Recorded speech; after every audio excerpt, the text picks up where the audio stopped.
As the Drew Peterson case makes its way to the jury, we wanted to give you all an update and a summary as to what was presented to the jury and whether or not our legal analysts think that this case will result in a guilty verdict.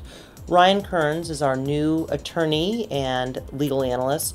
Ryan, would you please give the viewers an update as to what this case has been like, who has been presented, how many witnesses have been called?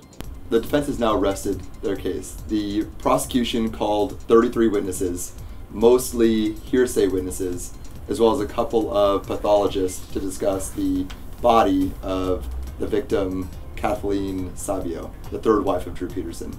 The defense called 12 witnesses, 2 rebuttal witnesses to the pathologist as well.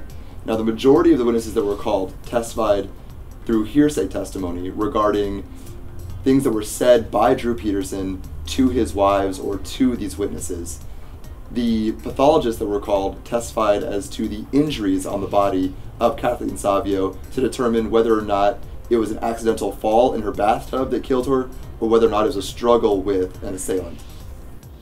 By way of background, Drew Peterson has been charged with the murder of his third wife. The murder was not charged until his fourth wife, Stacey Peterson, went missing back in 2007. The death of Kathleen Savio was initially ruled an accidental drowning.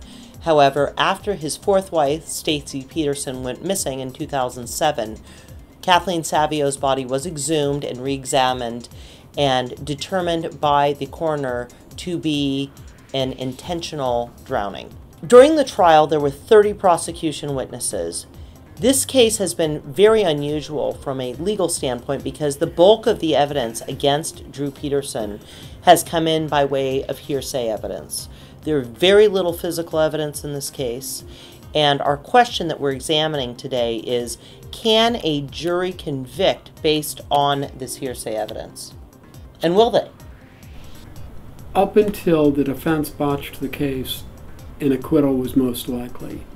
The greatest enemy of the defense in a criminal case is the defense itself. We have met the enemy, and it is us.